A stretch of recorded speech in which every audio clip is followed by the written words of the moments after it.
Radio Access.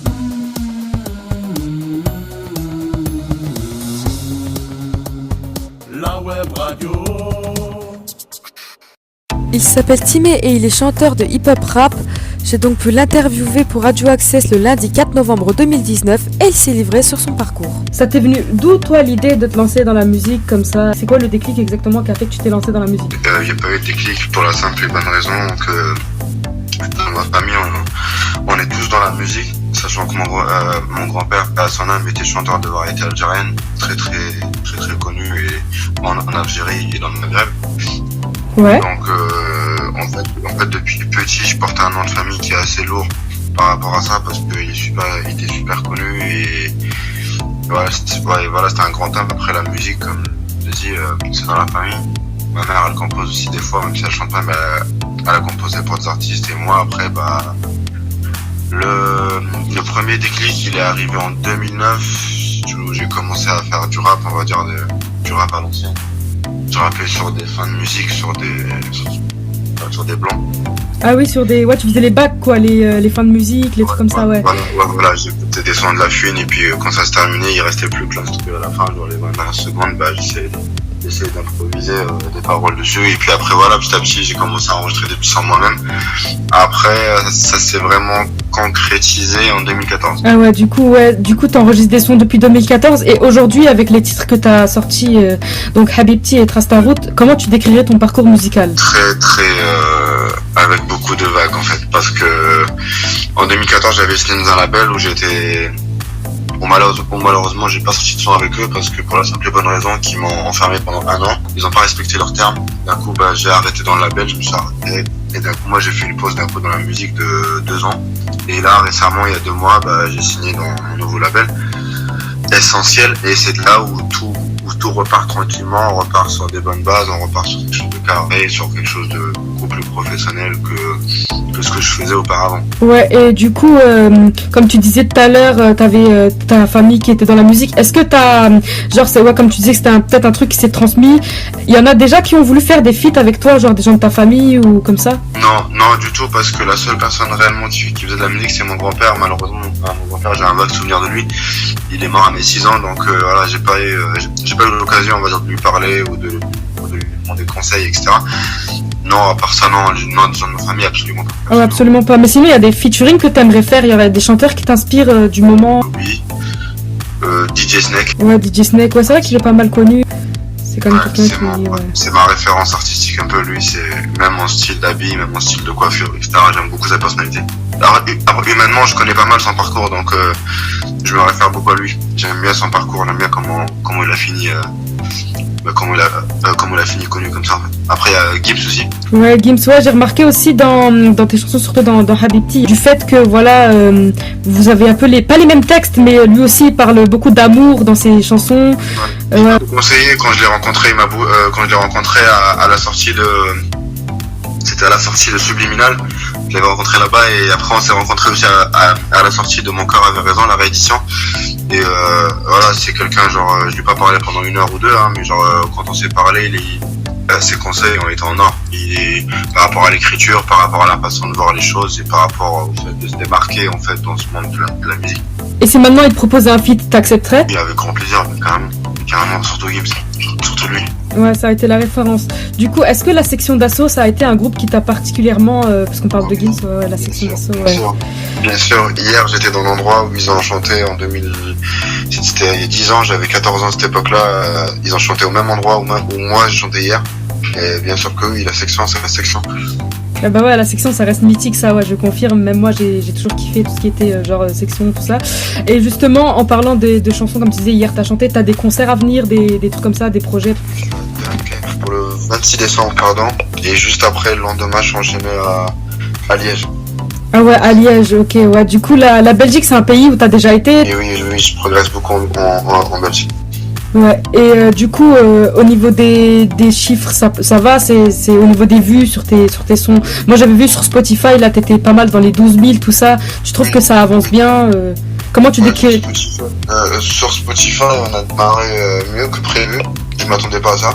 Ouais, c'est vrai que ça a fait une bonne montée, hein. Mais ça fait 2 ans que j'ai pas sorti de musique, et là, je reviens avec Habibti, comme ça, je le sors. tape dans les 12 000. Après,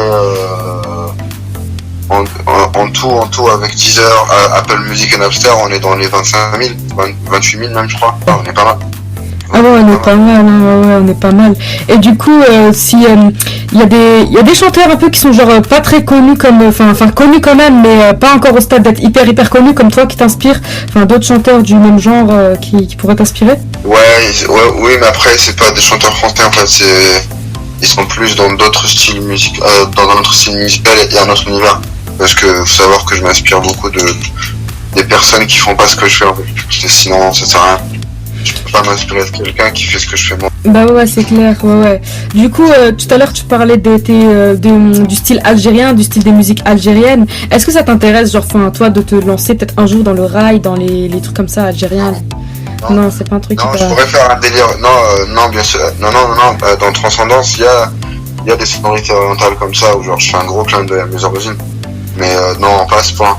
Peut-être pour un délire comme ça, pour un petit son comme ça, pour délirer, mais ma signature artistique, non, elle sera toujours la même. Ah ouais, et du coup, au niveau de tes projets, de tes albums, il y a quoi qui est prévu? L'EP Transcendance, 8 titres. Les 8 titres, c'est une histoire. C'est toute une histoire. Il y a Abubti, il y a Trace ta route qui vient répondre à Abubti. Beauté Gitane qui sort. Beauté Gitane, c'est un hors série, c'est un hors Transcendance.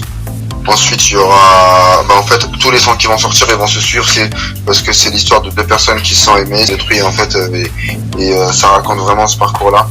Il y a deux featuring dans l'album.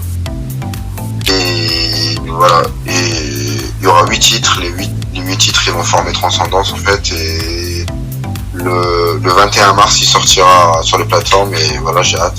Ah ouais, le 21 mars, donc voilà. Parle-nous un peu de tes réseaux sociaux, où les gens peuvent te suivre sur tes réseaux sociaux. Insta, c'est Timé, Snap, Timé officiel, après sur Deezer, Spotify, YouTube, et etc. C'est Timé, il y a juste à taper Timé. On a été certifié il y a pas longtemps par Google et les plateformes. Ouais, ça avance plutôt bien, ça avance plutôt bien. Maintenant, dès qu'on tape Timé, il ressort directement, donc c'est... Et après ton EP, tu penses faire vraiment genre des albums, des trucs comme ça? Oui, bien sûr. Là, c'est le début. Ce premier projet, c'est un peu le tremplin. C'est un peu on va dire, le départ. Ouais, c'est ça, ouais. C'est le départ. Tu parlais tout à l'heure de feats qu'il y avait dans l'EP. T'as envie de dévoiler ou pas les feats qu'il y a, ou c'est une surprise? Ouais, bien sûr. Il y aura le feat avec Kido qui était avec moi sur scène avant-hier. Ouais. C'est une chanteuse très talentueuse, mais ultra talentueuse. Elle a un talent grand, vraiment. Après, il y a aussi Mélanie.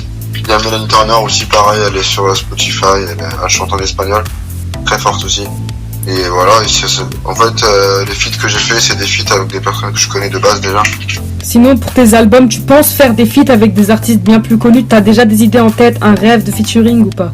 Non, pas encore. Pour l'instant, je me projette pas, je reste lucide et surtout par rapport au fait de me concentrer d'abord sur Transcendance, de faire mes preuves d'abord avec cette EP là. Ensuite, chaque chose arrivera, on va dire, au moment où elle devra arriver. Si oui, j'en croise un, genre du Soul King ou du Gims, bien sûr. Ouais, c'est vrai que Soul King, j'ai remarqué, j'ai remarqué aussi que t'avais pas mal de points communs là avec Soul King, tout ça. Ouais, tout le monde me dit, je sais. Soul King, et aussi, je sais pas si tu connais, il est de Marseille, il s'appelle Kousseil, je sais pas si tu connais, lui aussi, c'est l'ancien... Ah, ça te dit rien? Lui aussi, c'est un peu le même délire de s'être lancé dans la musique par sa famille, tout ça, un peu le même délire. Je pense que ça serait pas mal d'avoir des featuring avec, ouais, pourquoi pas, hein. Pourquoi pas. Écoute, t'as quelque chose à rajouter du coup, parce que là l'interview touche à sa fin. Franchement, merci beaucoup de m'avoir consacré ces petites minutes pour l'interview. T'as quelque chose à dire? C'est très gentil. Pour finir, Transcendance le 21 mars. Dans 15 jours, il y a Beauté Gitane qui sort. C'est un super son. C'est un son que j'ai écrit avec beaucoup de cœur, celui-là. Il a ses raisons. C'est pas pour rien que je le sors. Je le sors avec des raisons personnelles. Et parce que de base, je devais pas sortir Beauté Gitane. Il était même pas dans la liste. Il était même pas dans mes projets même.